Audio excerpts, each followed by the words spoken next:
UP के global investors summit की शुरुआत योगी आदित्यनाथ 5 जनवरी को उत्तर प्रदेश में कर चुके हैं। वहीं चंडीगढ़ को भी इसमें शामिल किया गया है। हरियाणा पंजाब के निवेशकों को रिझाने के लिए योगी आदित्यनाथ ने मंत्रिमंडल के 3 प्रमुख चेहरों को जिम्मेदारी दी है। इनमें औद्योगिक विकास मंत्री नंद गोपाल गुप्ता, गृह राज्य मंत्री धर्मवीर प्रजापति और कृषि राज्य मंत्री बलदेव औलख शामिल है। वहीं निजी होटल में ग्लोबल इन्वेस्टर्स समिट का कार्यक्रम रखा गया, जिसमें पंजाब, हरियाणा, हिमाचल प्रदेश, चंडीगढ़, उत्तराखंड के निवेशक शामिल हुए। हालांकि इससे पहले मुख्यमंत्री योगी के साथ हरियाणा, पंजाब के उद्यमी बैठकें कर चुके हैं। तो UP global investors summit Chandigarh को भी शामिल किया गया है और सीएम योगी आदित्यनाथ ने 3 मंत्रियों को जिम्मेदारी दी है। मंत्रिमंडल के 3 प्रमुख चेहरों को जिम्मेदारी दी गई है। विकास मंत्री नंद गोपाल गुप्ता इसमें शामिल हैं, धर्मवीर प्रजापति और बलदेव औलख भी इसमें शामिल हैं। तो देखिए, कई राज्यों के निवेशकों ने इसमें हिस्सा लिया है। पंजाब, हरियाणा, हिमाचल प्रदेश, चंडीगढ़, उत्तराखंड, ये सब राज्य हैं जिन्होंने इसमें हिस्सा लिया है।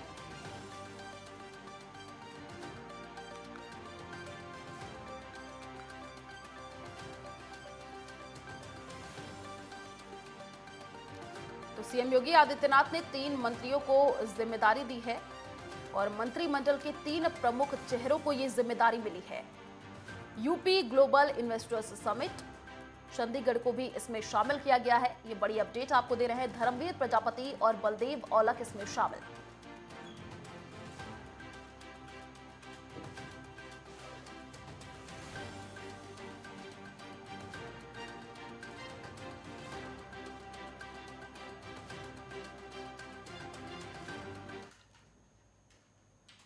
उस गोल विधानसभा में जो 2017 के चुनाव में जैसे हैप्पी बर्थडे का एक केक काटो, एक केक की स्लाइस में सपा, बसपा और कांग्रेस थी, बाकी पूरे में भारतीय जनता पार्टी और भारतीय जनता पार्टी के जो सहयोगी दल है उनकी। तो ये इस बात को दर्शाता है कि किस तरह से उत्तर प्रदेश के लोगों ने और देश के लोगों ने, जो आप 2014 के बाद से देखेंगे एक माहौल जो देश का बदला है, तो वो ग्रोथ की ओर है। जब हम सरकार में आए थे केवल 2 एयरपोर्ट संचालित थे, आज 9 एयरपोर्ट संचालित हैं, 10 पर काम चल रहा है, 2 पर हम जमीन खरीद रहे हैं। बहुत जल्दी 21 एयरपोर्ट वाला 21 एयरपोर्ट, 16 डोमेस्टिक और 5 इंटरनेशनल एयरपोर्ट होने का, देश का प्रथम राज्य होने का गौरव प्राप्त हो रहा है उत्तर प्रदेश को। एशिया का सबसे बड़ा एयरपोर्ट जेवर में आ रहा है, एनसीआर में। तो मैं कह सकता हूं जैसे भारत के लिए कश्मीर मुकुट के रूप में है, वैसे उत्तर प्रदेश के लिए हमारा नोएडा, ग्रेटर नोएडा, यमुना, ये एकदम मुकुट के रूप में है। और जेवर एयरपोर्ट बन जाने से बहुत सारी सुविधाएं, एशिया का सबसे बड़ा एयरपोर्ट बन जाएगा। अभी एमआरओ के बारे में बहुत सारी, तो हमारे सारे ऑफिसर ने जो 25 सेक्टोरियल पॉलिसी बनाई वो बहुत आकर्षक बनाई। हमारे पास एक्सप्रेसवे का जो नेटवर्क है उसका 37.7% उत्तर प्रदेश में अभी है। अभी आपने वीडियो देखा, 6 हमारे एक्सप्रेसवे बन गए, 7 पर अभी हम काम कर रहे हैं। गंगा एक्सप्रेसवे मेरठ से प्रयागराज, अभी जो आने वाला कुंभ है 2025 में, वहां से 4 और 5 घंटे में आप प्रयागराज पहुंच जाएंगे मेरठ से। वो एक्सप्रेसवे बन जाने के बाद 6 और एक्सप्रेसवे बन रहे हैं। पूरे भारत का जो एक्सप्रेसवे का नेटवर्क है उसका 50% से ज्यादा अकेले उत्तर प्रदेश में होगा, 50% से ज्यादा। तो पूरे भारत के नेटवर्क से 50% से ज्यादा हमारे पास एक्सप्रेसवे है। हमारे पास 21 एयरपोर्ट का एयर कनेक्टिविटी है। हमारे पास रेल का जो नेटवर्क है 16,000 किलोमीटर से ज्यादा रेल का नेटवर्क है। ईस्टर्न वेस्टर्न फ्रेट कॉरिडोर का मैक्सिमम हिस्सा 57.7% हिस्सा अकेले उत्तर प्रदेश में आ रहा है। वाटरवे बनारस से हल्दिया तक, वाराणसी से हल्दिया तक, अब प्रयागराज और प्रयागराज के बाद कानपुर भी बढ़ाने जा रहे हैं। तो ज्यादा जानकारी के लिए सहयोगी ईशा ठाकुर हमारे साथ लाइव जुड़ी हुई हैं। ईशा, देखिए ग्लोबल समिट का आयोजन और इसमें अब चंडीगढ़ को भी शामिल कर लिया गया है, क्या कुछ जानकारी? बिल्कुल आयुषी, देखिए जो इस वक्त मैं वहीं पर मौजूद हूँ जहाँ पर ग्लोबल इन्वेस्टर समिट का अंतिम चरण का दिन था, रोड शो था यहाँ पर यूपी सरकार का। और यहाँ पर देखिए खास तौर से यूपी सरकार के जो 3 मंत्री हैं, कैबिनेट मंत्री यहाँ पर पहुँचे थे ग्लोबल इन्वेस्टर समिट के लिए। और यहाँ पर उन्होंने जितने भी निवेशक यहाँ पर पहुँचे थे, पंजाब, चंडीगढ़, हरियाणा, उत्तर प्रदेश के अलावा उत्तराखंड के भी यहाँ पर पहुँचे थे, उन सब से उन्होंने आग्रह किया कि आप लोग 10, 11, 12 को जो लखनऊ में, उत्तर प्रदेश के लखनऊ में इन्वेस्टर समिट मीट रखा जाएगा, वहाँ पर आप पहुँचिए।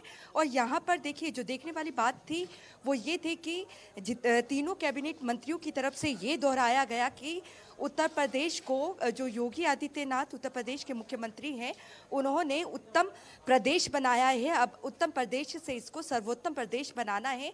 ऐसे में 25 करोड़ आबादी का राज्य है उत्तर प्रदेश, वहाँ पर कानून व्यवस्था बिल्कुल सुदृढ़ हो चुकी है।